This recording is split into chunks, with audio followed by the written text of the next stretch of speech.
I want to welcome everybody to the first presentation for our camp meeting together.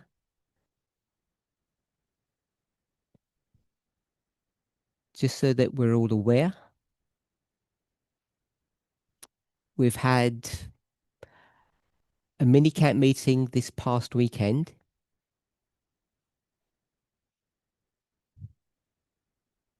This was just with the group from Slovakia and Czech Republic, PP.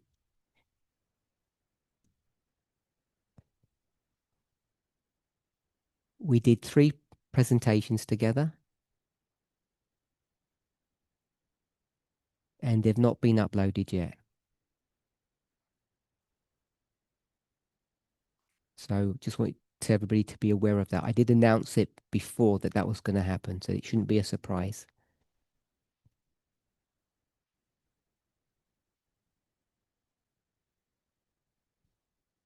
And those 3 presentations were questions and answers on things that I've already taught in the last few months.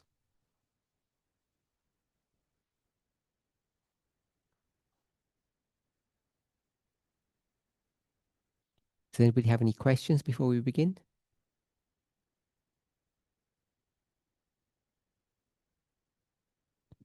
Okay, I just have one question. When people speak, how does that work? I should have sorted that out before. Sorry.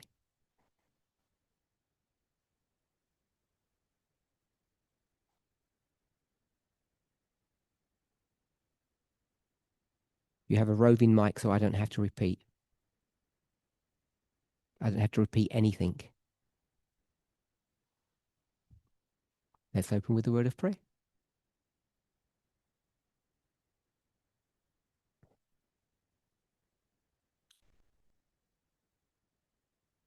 Holy God, we want to thank you for being with us today, for the privilege of being here for this week. We've each come for different reasons, to fulfill different needs that we have.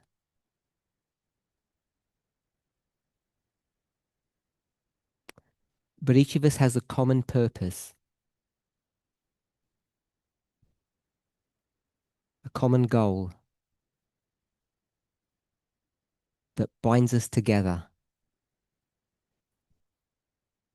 as we attempt to understand better the message of the hour.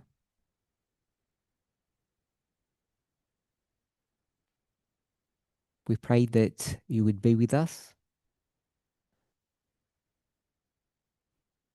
that each of us would be free to speak, and there would be nothing between us and you that hinders the free movement of information.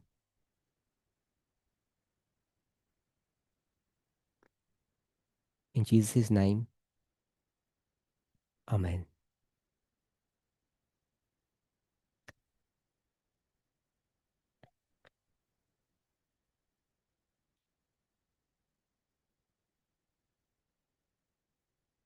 So I know each of us has different understandings of the message that's being fulfilled today.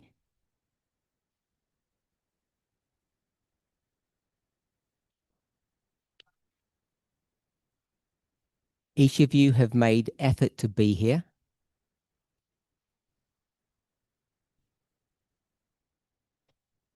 And I know we're just a small representative cross-section of a very large movement.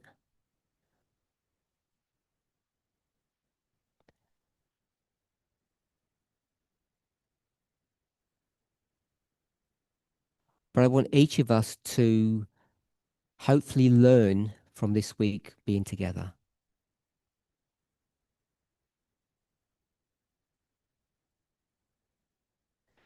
That includes our studies on camera and off camera.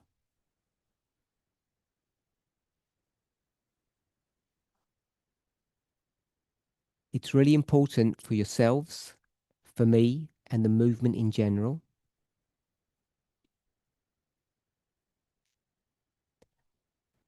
that if you get lost or you don't know what's happening,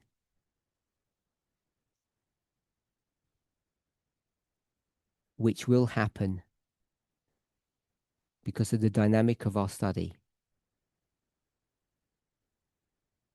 that you make your concerns known.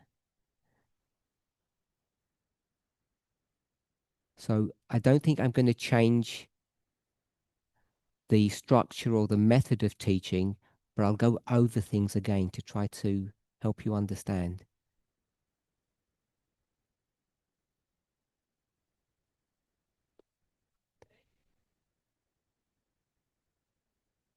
For those of you who are at the cutting edge of this message and understand things well,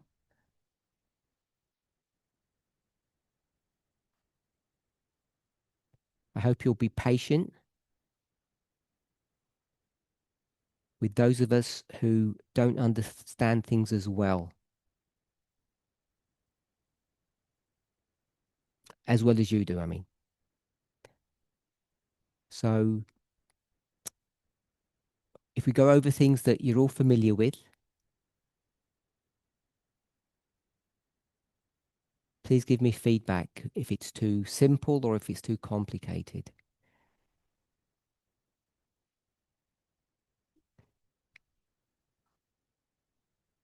So I wanted to be clear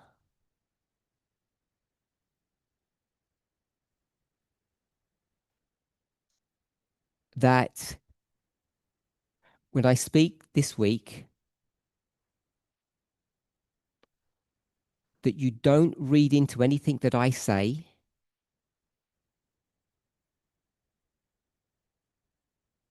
that I'm sharing some position that I hold.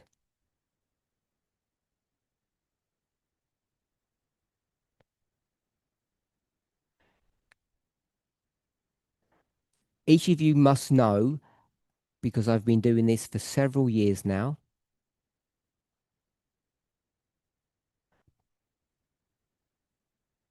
particularly the last 12 months,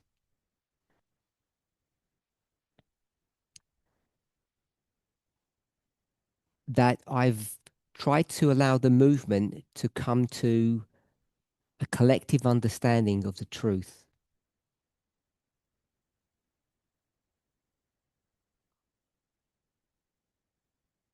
Some people have appreciated it. Many have really struggled with that style of leadership or that style of teaching.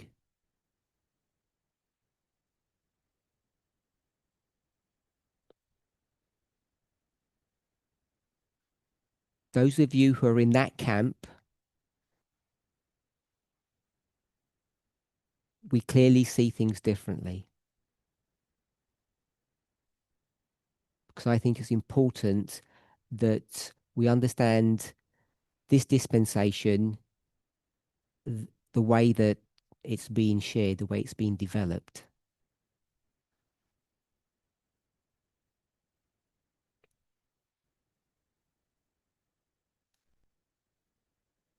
And I haven't seen anything yet that indicates to me that I need to change direction or do things differently.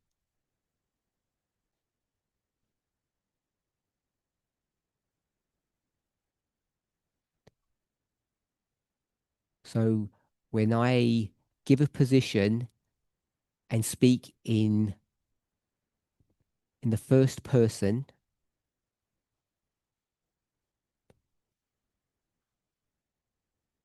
please don't read into that I have some agreement with one speaker and a disagreement with another speaker.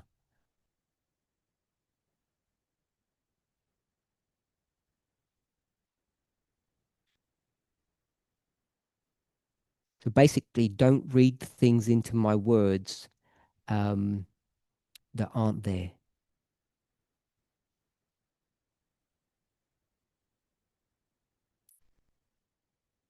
Any questions or comments?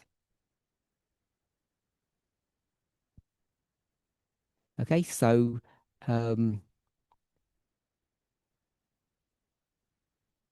recently, um, just over a week ago, it wasn't a big celebration, but Elder Terry and I celebrated our anniversary,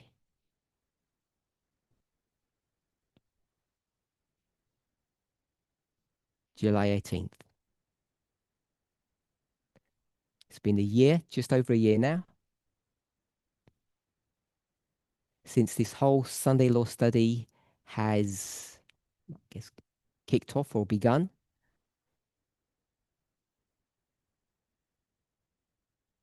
And I understand the frustrations of many of you that we don't seem to have made much progress. I guess I see things differently. If you're in that group of, if you think that way, I think the development of truth is going well. And I look forward to the development of this message. So I'm going to try to avoid talking about angels this week. People speak a lot about angels.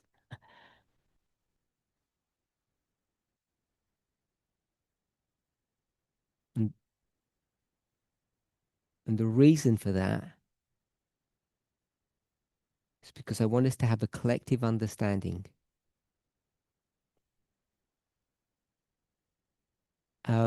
Not to be guided by any particular individual.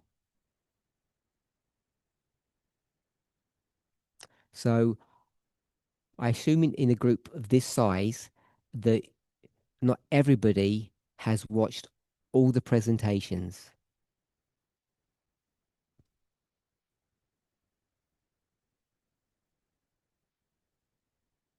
I mean, excluding what I've been teaching, these are the presentations from the 5 speakers that have been traveling the world virtually over the last 7 months now, I think.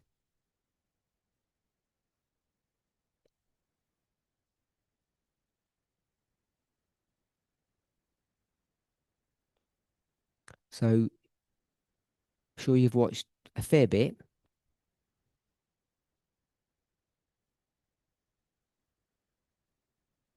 What I do expect is that everybody has heard all 5 speakers when they've taught in your local groups. You should have all have done that.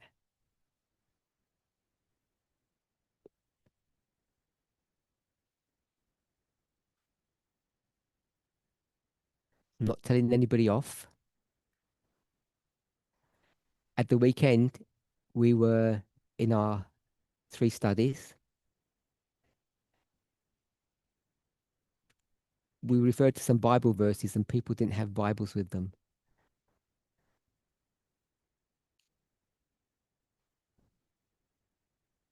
Can already see some guilty faces here today. So we are a movement based upon Bible prophecy, so you should have a Bible with you.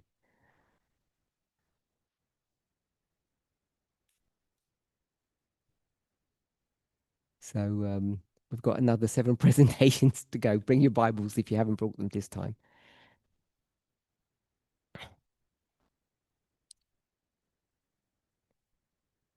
Okay. Any questions or comments? Please feel free to ask or say something.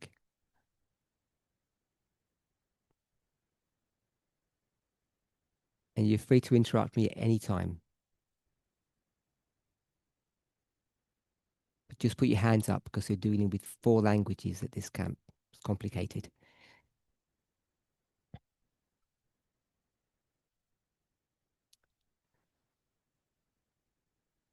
So no one said anything? No one's got any questions? Okay, so I want to ask some questions now. Review. And again, for those listening online and here, these aren't going to be definitive positions, but hopefully there'll be consensus positions.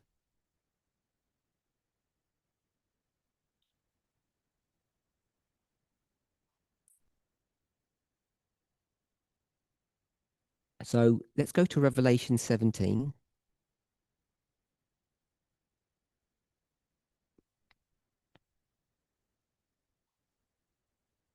So the story of Revelation 17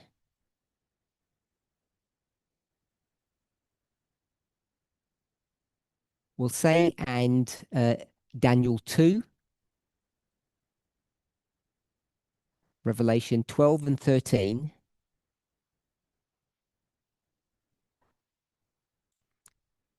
We just went to the chapters. They're all parallel stories. If you want to call them a prophecy, that's fine.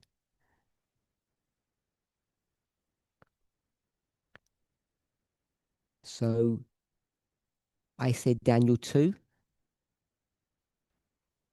If you go to Daniel 2, you have to go to 7 and 8 because they're all repeating patterns too.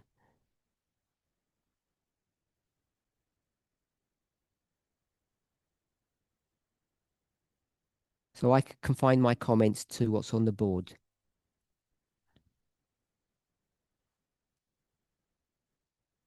So what's substantially different to 17 compared to the other stories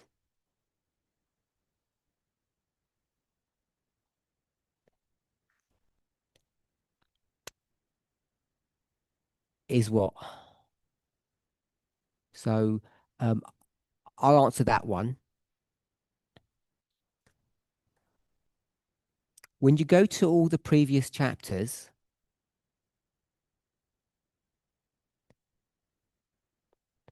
they don't give sufficient detail to understand what's happening.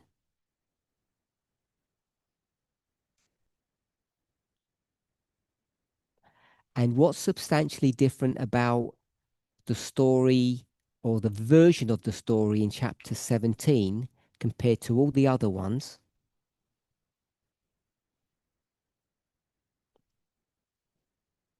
is that we get one important piece of information that really and unpacks the whole story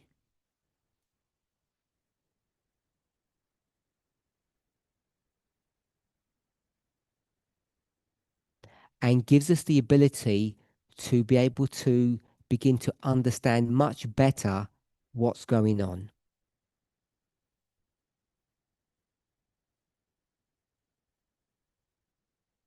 Seems to me it has for a long time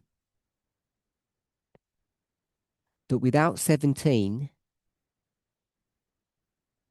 you can't properly understand Daniel and the other chapters in Revelation.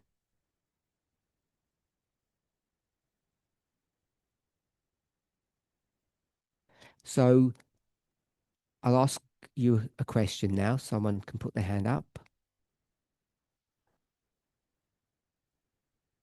What's the substantial piece of information that begins to help us understand what's happening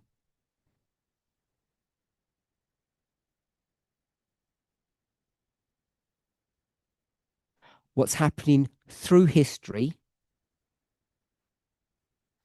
that's provided in chapter 17 that you can't see clearly everywhere else?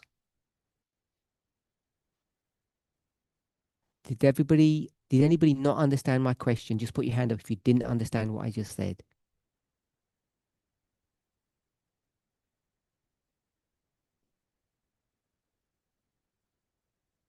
You didn't understand? You understood? Okay, good. Who wants to answer? Okay, when we give answers, they have to be really short and succinct. Otherwise, I will cut you off.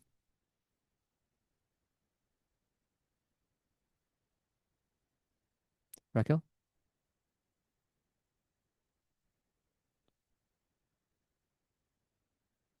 In the beast. Okay. Charity? I'm thinking the wilderness. Okay. So I'll go with those two answers. The problem with most of these chapters, the difficulty is that they discuss, we'll call it the great controversy or the story,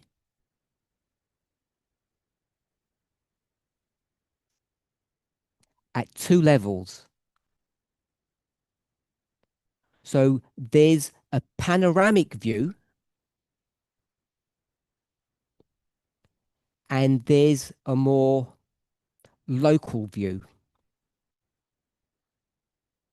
Maybe I shouldn't use the word view, I should say version. There's a panoramic version of the story and there's a more local version of the story.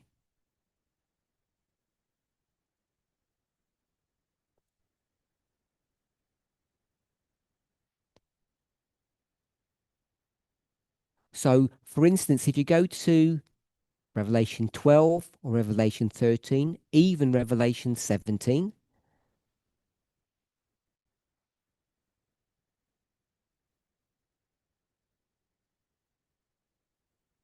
even Daniel, they all begin, this would be the local version, they all begin at a specific point in history.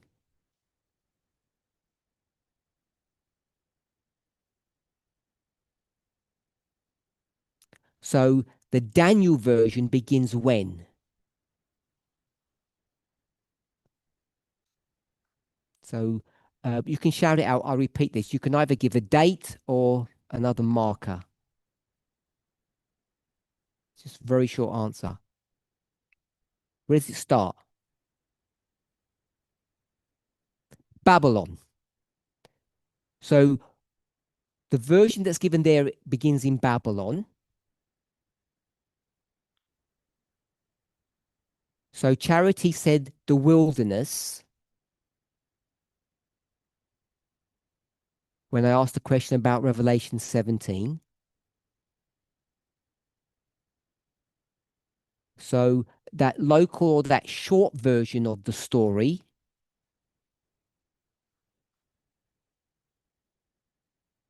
in 17, chapter 17,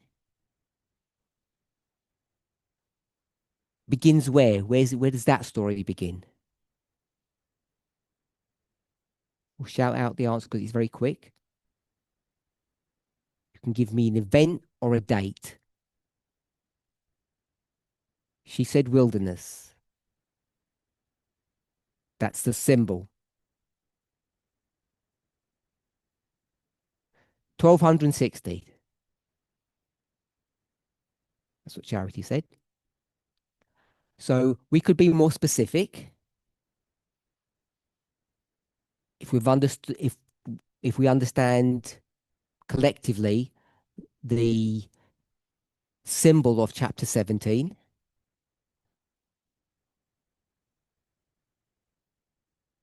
And anybody else want to answer that then? So Arian said 1798. Was that Arian? Yeah. 1798, the end of the 1260.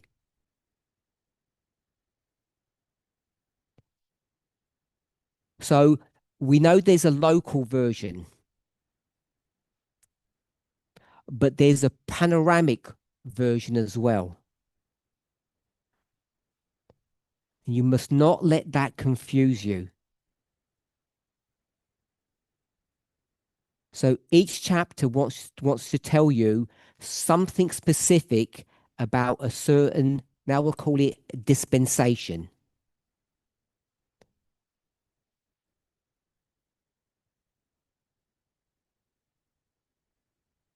And when you see that, that dispensational view,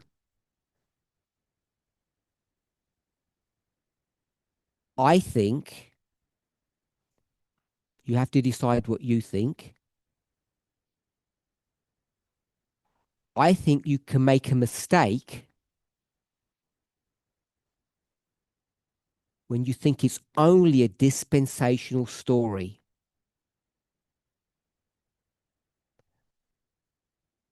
When you look at all the symbology in chapter 17,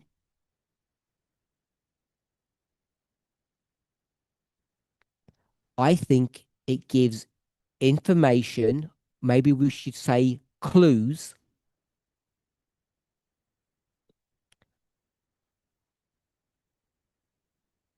that there's a panoramic story going on there which predates 1798.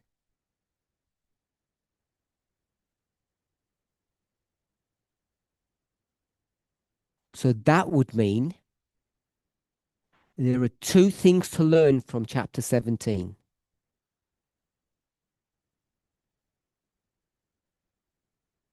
There's a panoramic story, and there's also a dispensational story, which is part of the panoramic view.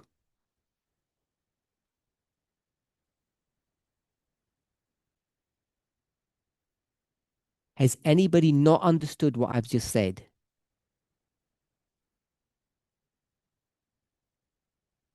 If you can hold on to that concept, I think I'll say almost instead of every.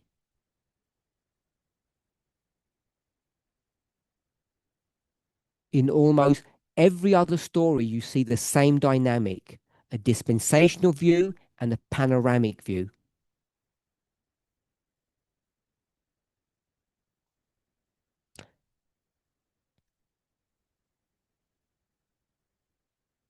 A panoramic view. Arian is coming. Just to question to clarify for me. So when you talk about panoramic, is that the same when we say we use an application or we make an application?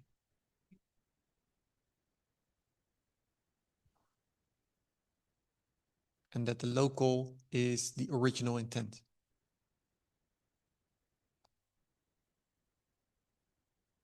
So I was waiting to see what responses I got before I drew something.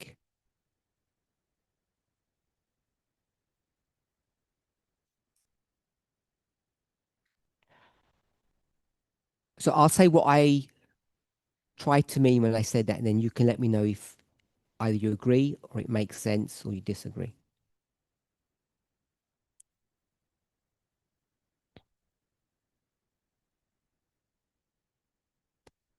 So this is any chapter, and I don't want to say it's every chapter, because there are some that are more significant than others.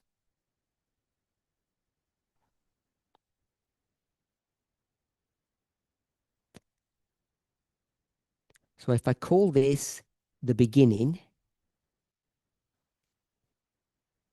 and this the end,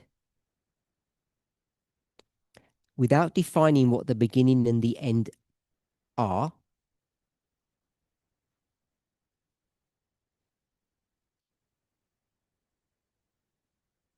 certain chapters speak about either a war or certain protagonists or one side of a battle.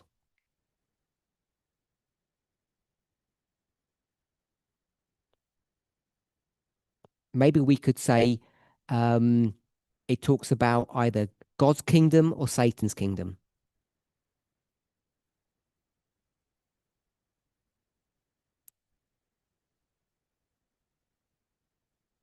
So this is what I meant by panoramic.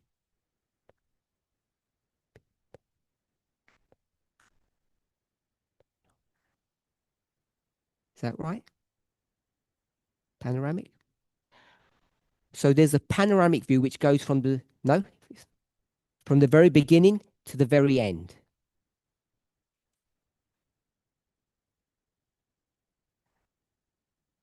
And that same chapter,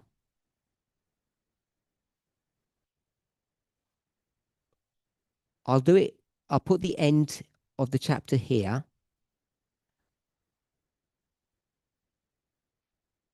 It also gives a local story.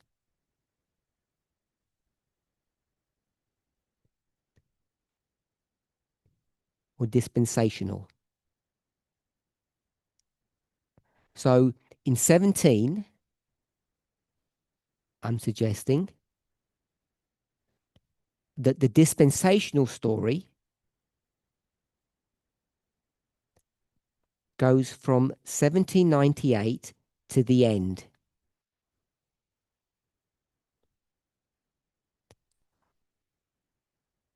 But it also discusses not just that history, but the history right from the very beginning.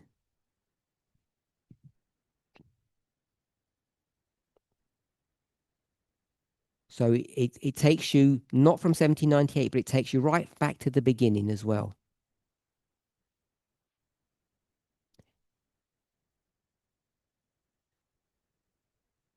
And if this is correct,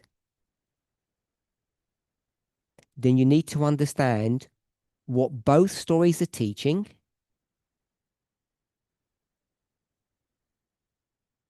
and you'd also need to have an awareness of why there's a dispensational story that is given in conjunction with the panoramic or the full complete story.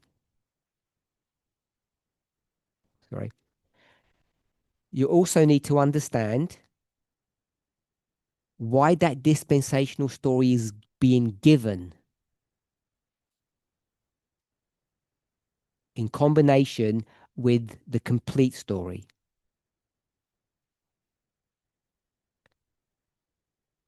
So I'm going to also call that complete.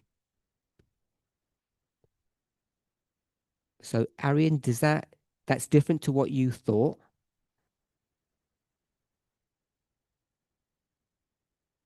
Do you agree, disagree? You have any thoughts?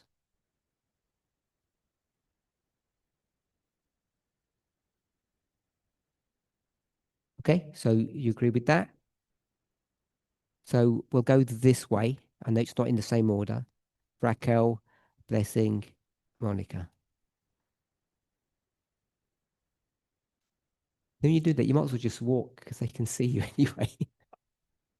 The camera goes right down to the floor or something. I wanted to ask if you mean when we speak about a local story, it has Stop.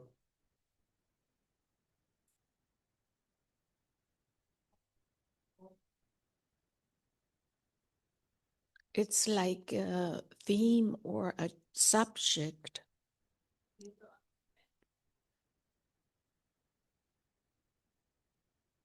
which is related to the complete or panoramic one.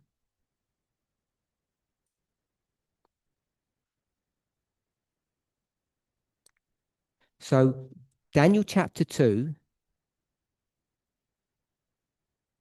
has a story that goes from the very beginning to the very end.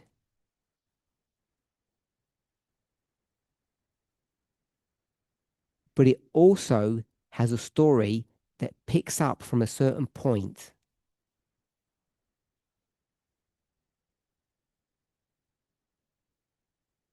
It may be not as easy to see in Book of Daniel 2, chapter 2,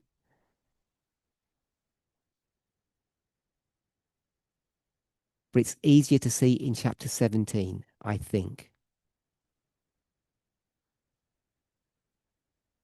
So in chapter 17, the complete story and dispensational story are using the same symbols. So they're the same story.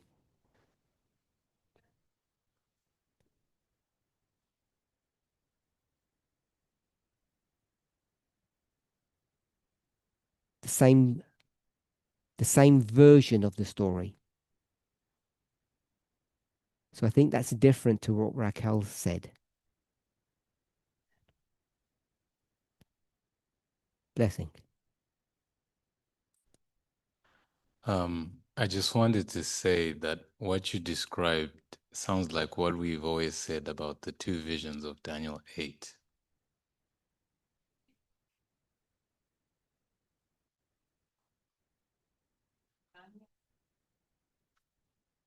We described the Hazon vision as the complete vision or panoramic one.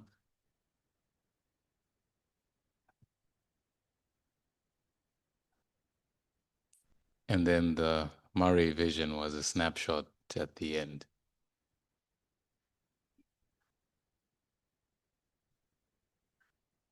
So that for me rang a bell because of that. Did everybody understand what Blessing said? Sorry. I should say it that way. Put your hand up if you didn't understand what he meant or said.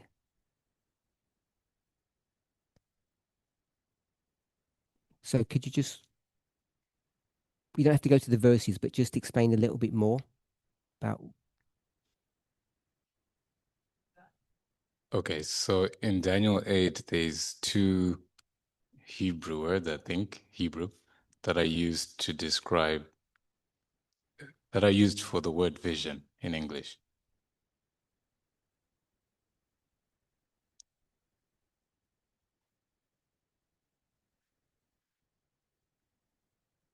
And they were describing two different things in the story.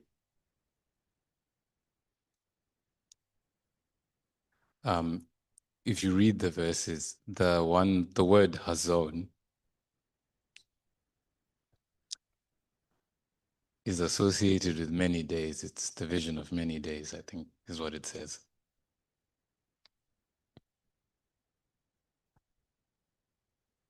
Which in context was the story of the different kingdoms rising and falling.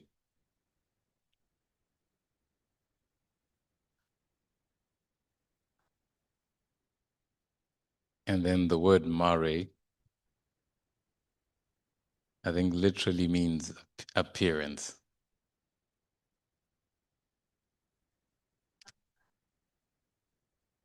You don't know what the word appearance means? Yeah.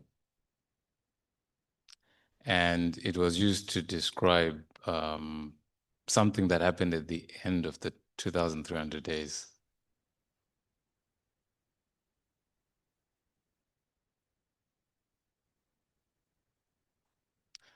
Without getting into the details, I think we would say like the appearance of Christ in the most holy place. But I think there's more.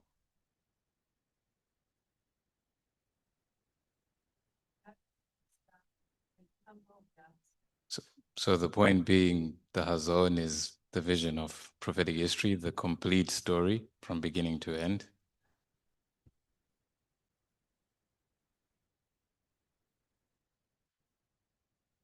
And then the Mare is talking about something specific at the end of the prophetic period, the 2300 days.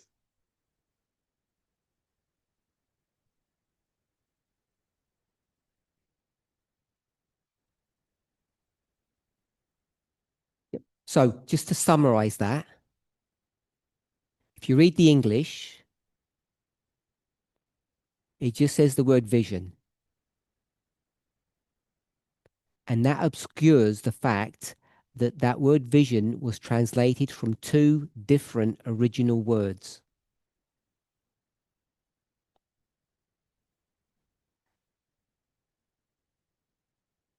And in Daniel 8, Daniel is wondering what everything means.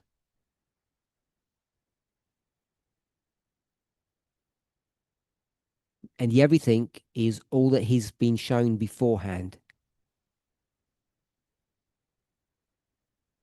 which is this complete or panoramic view. And if you trace through the word vision carefully,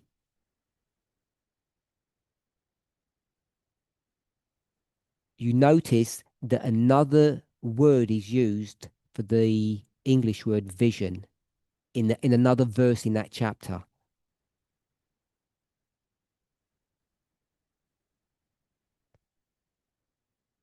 And when teachers in the movement looked at this many years ago,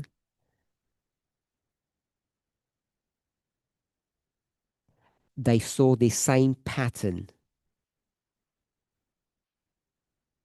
Did that answer your question, Manuel?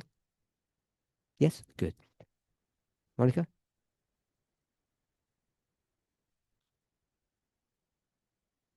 Would we say that it is not exactly the same, but similar?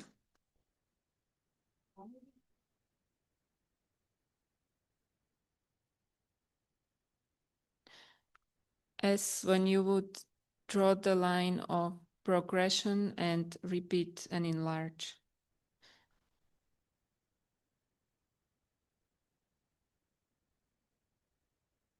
I don't think it's the same.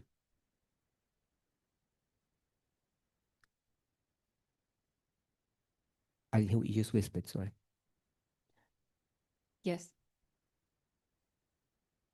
Similar means the same, doesn't it? It's not similar, it's different. To repeat and enlarge.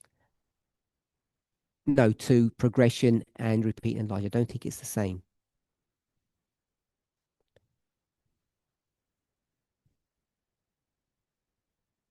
Okay, is everybody okay?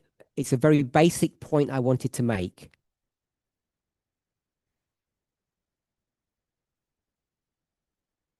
So, what Revelation 17 does for you, I'm going to suggest and see if you agree,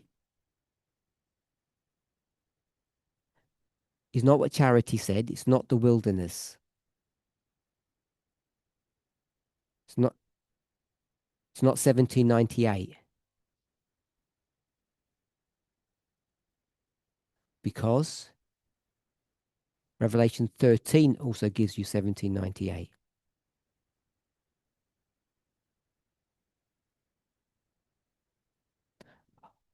I've not defended or proven or gone to the verses that demonstrate what we've just spoken about.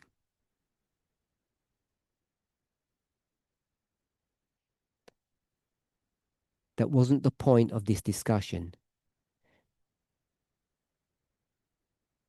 What I want us to be clear on,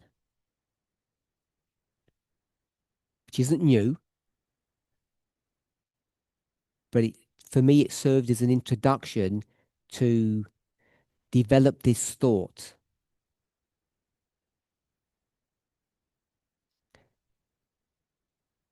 Is that what's unique about Revelation 17 is that when it speaks about this power, singular,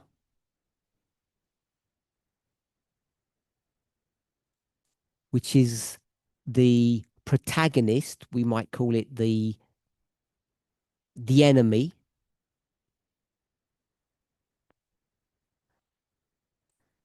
is that when you look elsewhere, welcome. When you look elsewhere, you see this power as a single entity. And what you find in Revelation 17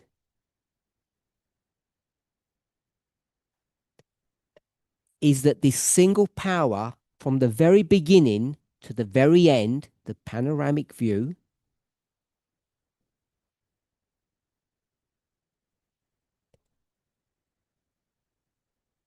is in fact composed or comprises two separate independent elements.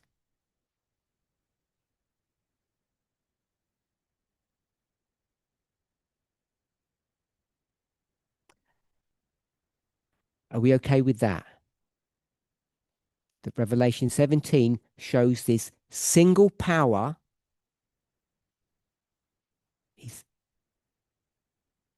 is in fact comprised of two separate independent elements.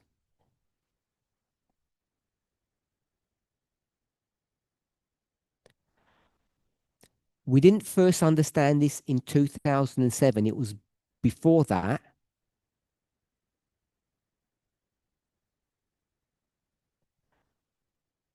But what was brought to the consciousness of the movement in 2007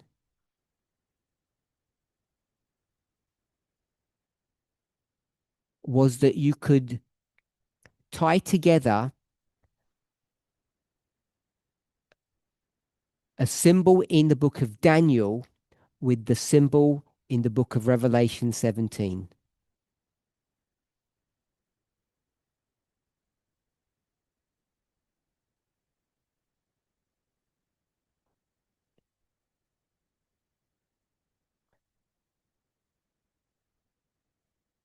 So, does anybody have any thoughts on what the symbol in Daniel and the symbol in Revelation 17, what they were? And I'm saying they're the same thing. And we first brought that into, the public consciousness in 2007. Chris, Janice had your hand up? Yeah.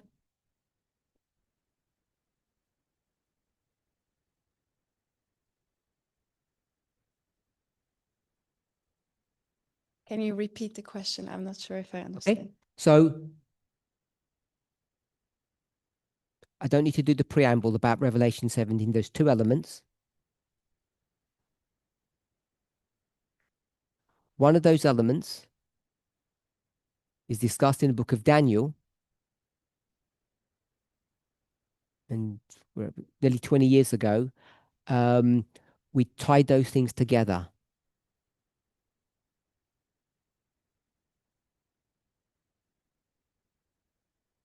The two symbols.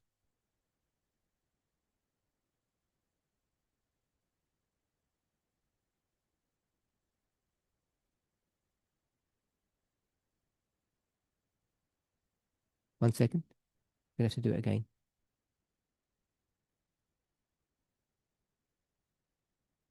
So I'm looking for a symbol in Daniel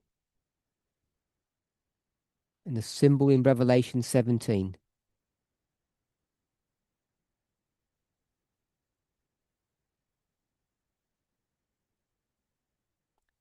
And someone will, if you're not able to, someone will give us the chapter and the verse in Daniel 2.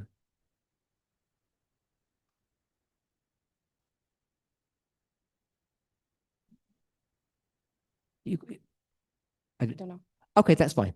You misunderstood my question. That's fine. Did you have your hand up, Andres? Just yes or no if you had your hand up. Okay. Oh, 1 second. The dragon.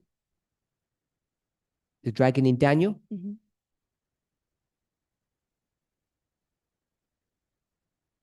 And in Revelation 17, Woman. which one?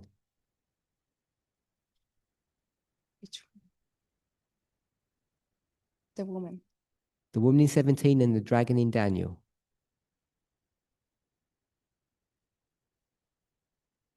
No, I'm confused. Okay, that's fine. Andres? So my answer was going to be the statue and the beast. The statue in the book of Daniel and the beast in Revelation 17. Yeah. Okay, so I know several people had their hands up. But I think it's the daily in the book of Daniel and the woman in Revelation 17. Sorry? I know. I never said chapter 2. I just said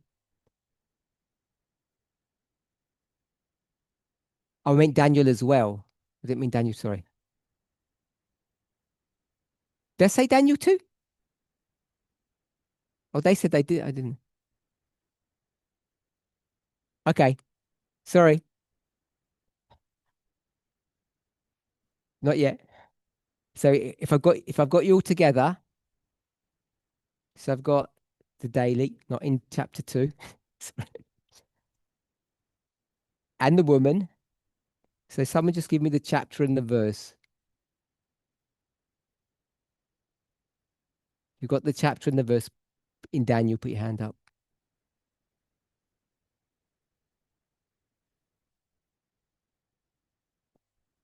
Blessing. Just chapter and verse. 8:13. 8:13. So we can find the woman in chapter 17 unless someone knows it straight away. There's several verses. Revelation 17, someone shout out the verse.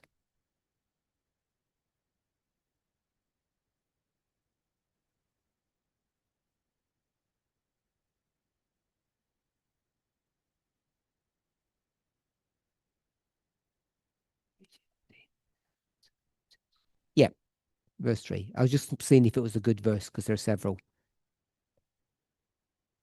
So we've got Daniel 8:13, Revelation 17:3.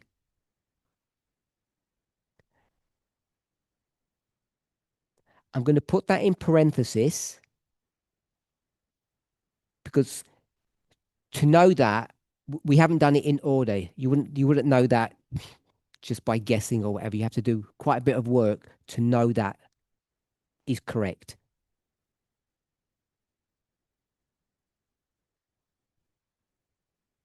But once you work that out, it helps to further tie together to two books and your understanding.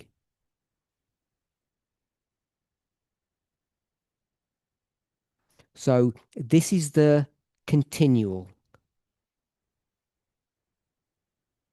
It's a word that you may be familiar with. You know the word.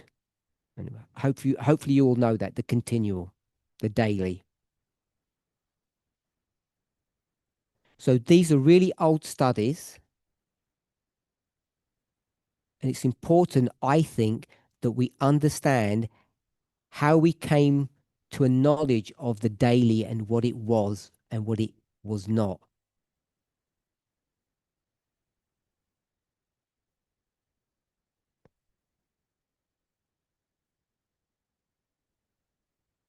So if anybody knows of some really good studies that deal with that subject,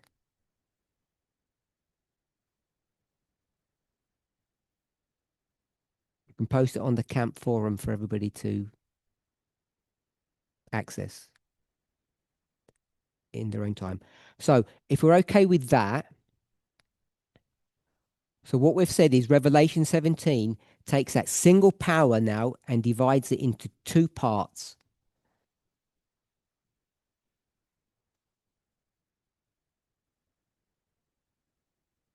And because it's the daily or the continual, you know that that division has been there from the very beginning. Which is different to what Daniel 2 teaches, of course. Because in Daniel 2, you see these two elements beginning where?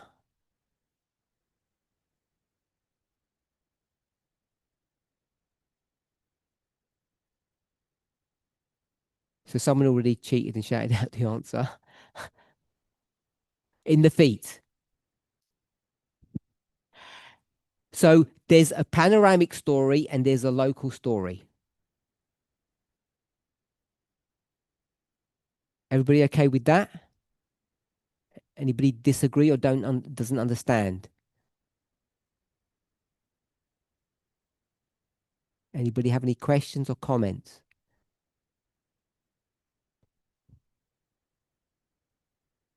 Pretty good? Okay. So the reason why this is significant is because now we have a beast and we have a woman. So we've got two elements. And what we now want to try to do is understand what these symbols represent. What the beast represents and what the woman represents. So I guess almost all of us have an opinion on this.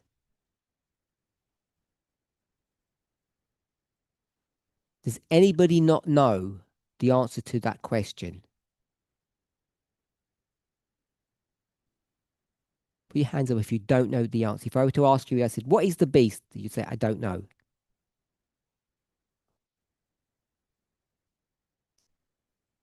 Okay, so at least someone or a couple of us don't know the answer to that.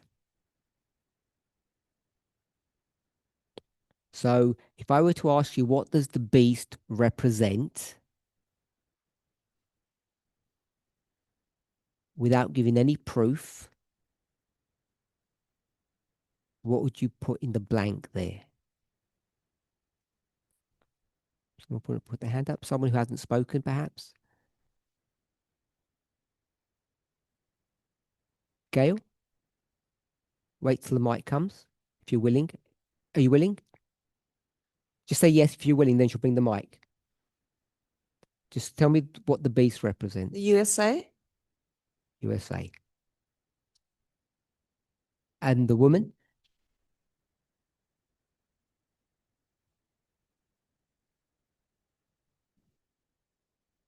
If you don't know, that's fine. You're not sure. Okay. So, Mark. Are you okay, Mark? Yeah. I hope no one takes any of my words personally, or I don't mean to be hurtful or anything. Okay.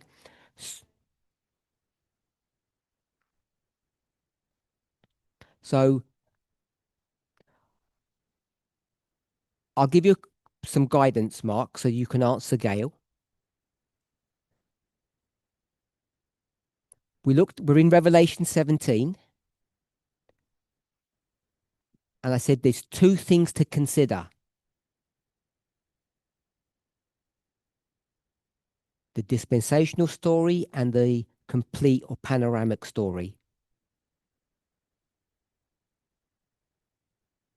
And we've already said that one begins in 1798 and the other one, we haven't defined when it begins. We just said the beginning.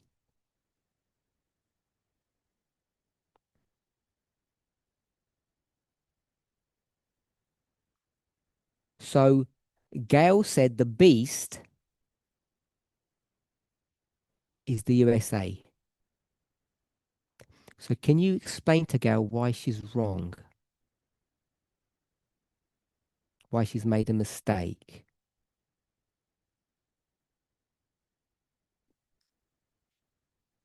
I think at the moment, when you put in USA, it's too general, it's too vague, because the USA consists out of a lot of things, I would say.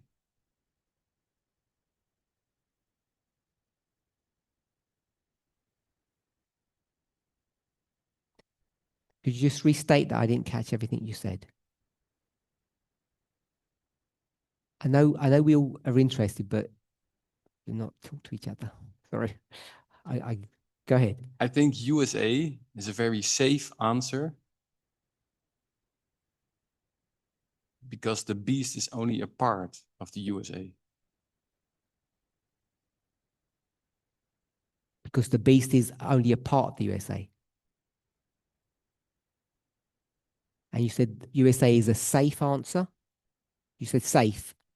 In this case, I think you're always right when you say USA.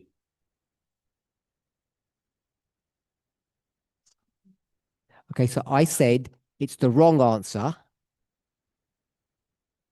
And instead of helping her, you've ended up agreeing with her. Which is fine. Don't need to put your hands up. So if you can pass the mic to Emma. So Emma, maybe you can help Mark and Gail. So if we're looking at the beginning and 1798, Just beast. Tell me what the beast is and tell me why it's not the USA. I think it's a state power. And one reason is because the USA wasn't there at the beginning.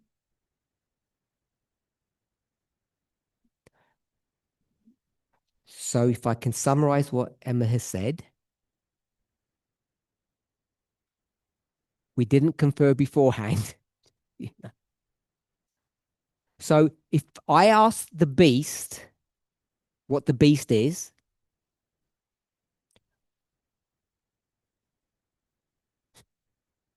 just wait till they finish. That the answer has to be applicable for every portion of this chapter.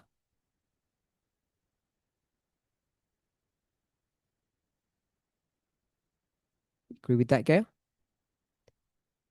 And you and I know that the USA was only here in the dispensational story. So I think, as Emma has said, just nod if I'm saying what you said, Emma. That yes, the USA is state. So she's nodded. But the generic definition would have to be state. It couldn't be USA.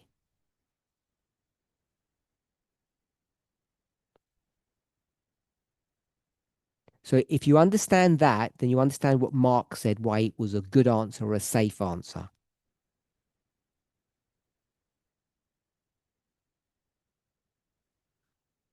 Okay, so it's state. Will anybody have a problem with that? So you put your hand up means you have a problem with that. Okay. Aileen, do you have a problem with state? No, that means it makes sense or you have no idea? Okay, so you're neutral. So Tamina, you disagree that it's state? First, just tell us what it is. What is the beast?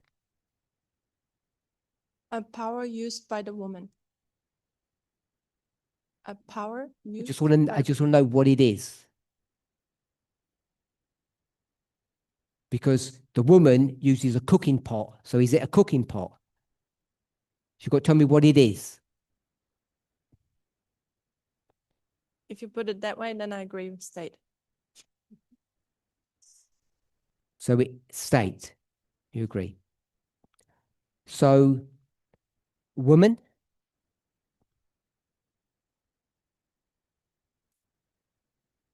Who said that? Girl. Okay. So we've got church. Put your hands up if you disagree. Okay, we've got several people who disagree. Okay, not just one, we've got several people who disagree. So, Christiane, tell us what you think the woman is. You said not church. So I'm going to put church here first. I'm not going to cross it out. I think it's the same problem that with USA. we could say doctrinal power.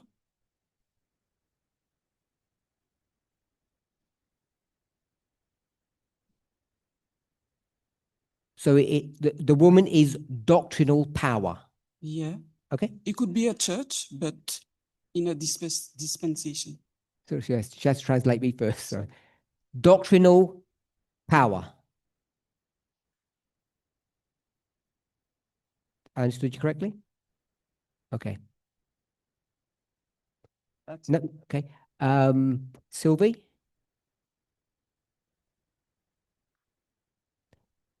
Woman is?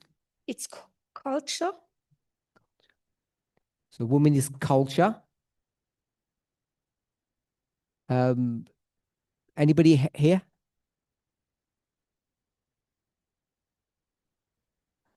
Pascal?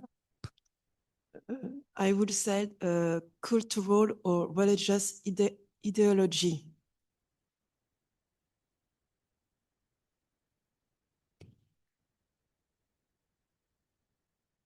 Can I just put religion? Yes, I've got culture and religion. And you said doctrinal. Okay. Anyone else here on this side? Do you want to say something or not? You want to say something? No? Sorry. Over here, sorry. It's just because you're on that side. Ideology. So I already got ideology. Yep. I got cultural ideology or religious ideology or doctrinal power. So I got all of those.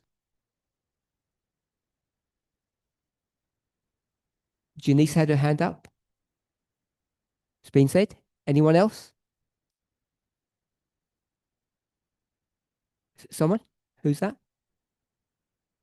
Oh, no one. Tamina? Recently, we say nationalism. So you want to put nationalism? Sure. Peter, you have your hand up or not?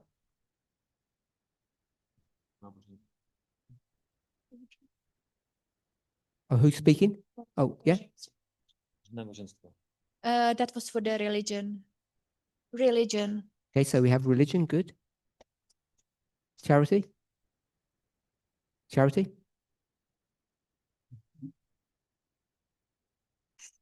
Apostate church. Okay, so I've got church. Just make it a bad church. Okay, so I'll leave it as church. Okay. Okay, so which ones are right or wrong, or are they all good?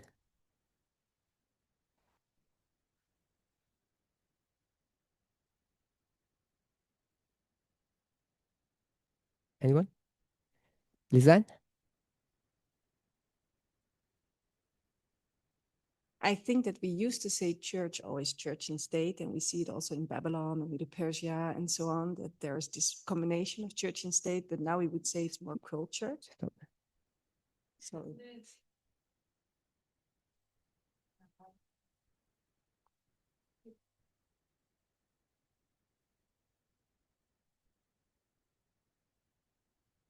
and I would just summarize it as church, actually, but it is culture or church. But I wouldn't say nationalism because that's just specific for this time period, probably. Oh, she didn't catch that. You have to just do it again. Maybe a little bit shorter sentence. So, sorry.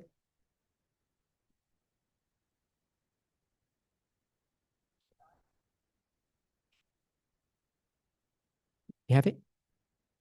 Yeah. Peter?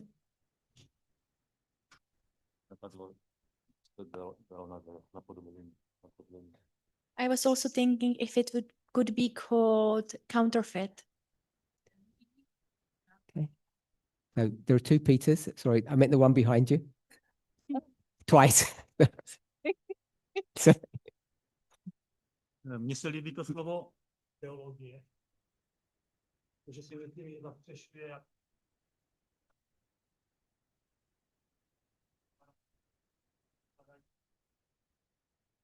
Dat was te... Moest ik scratchen. Že se mi líbí ta ideologie. I did like the word ideology. Že se, Mně se páči slovo ideologie. protože si myslím, že zastřešuje jak I think it has a religion and culture in it. je to ovládající moc stát.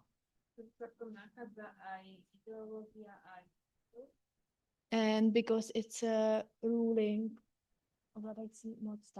ruling power of state.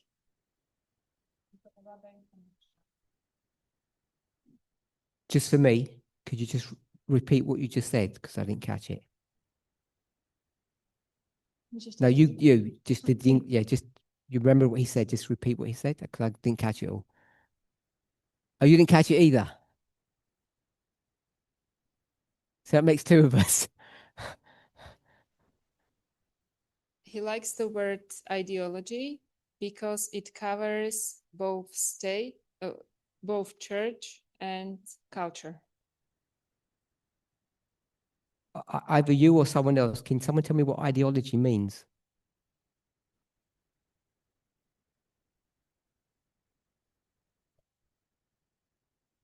Anyone over there? Because the mic's there.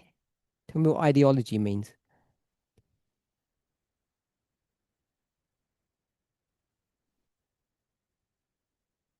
No one? Okay, so over here, who had that? Who's... Go. For me, ideology is a way of thinking. A way of that thinking. drives you.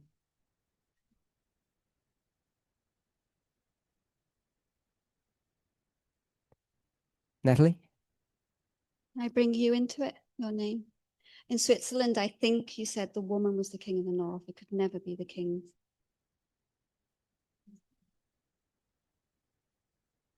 No, you keep the mic. You want to get it now? They didn't understand what you just said. Sorry, in Switzerland, I think Elder Parminder said the woman was the king of the north, not the kings, could never be the kings. I know, so you're asking what the woman is, so I'm just saying no one's mentioned the king of the north.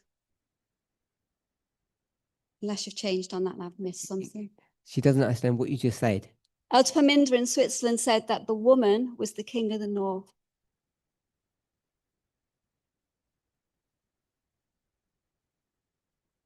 So you want to put King of the North?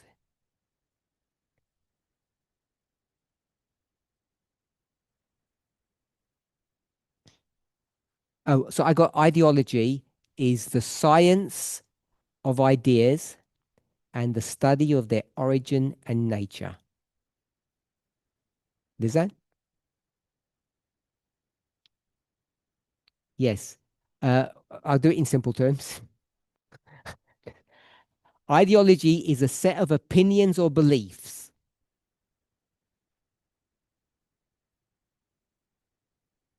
And Lizanne was going to give us the same one. Yeah. Okay. Tell us in your words, please. It says, is a system of ideas, beliefs, or values that guides how people understand the world.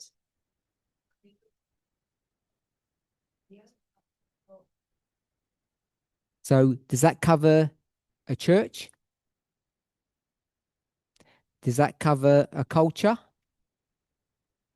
Does that cover a religion, doctrine, and nationalism? It doesn't cover King of the North, but it covers all the other ones. Okay, so we've run out of time. Did anybody have their hand up over here? Anyone over here? Okay, who else? Natalie and who else has got that? You got Pierre? Okay, Pascal, then Natalie. I could speak in French. I don't know. Chimène, tu m'entends? Okay. I just want to add to your explanation of ideology that it's Stop.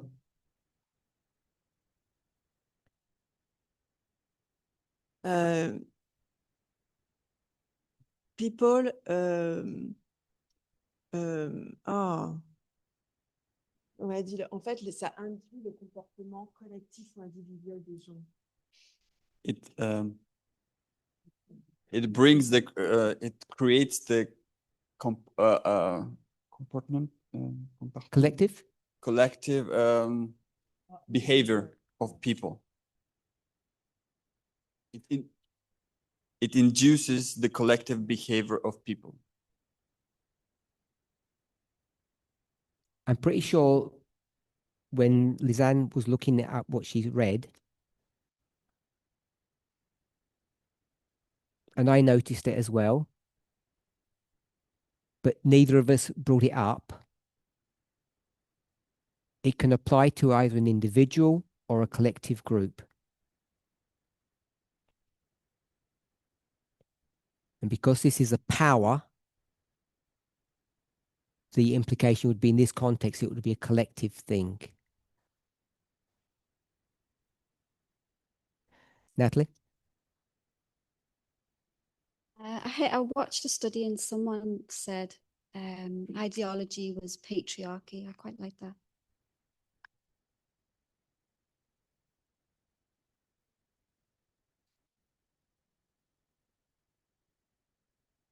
I don't know if that's correct. But I'm going to put ideology.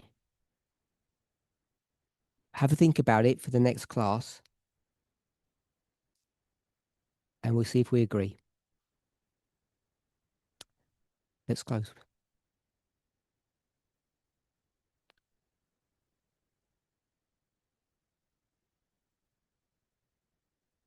Holy God, we thank you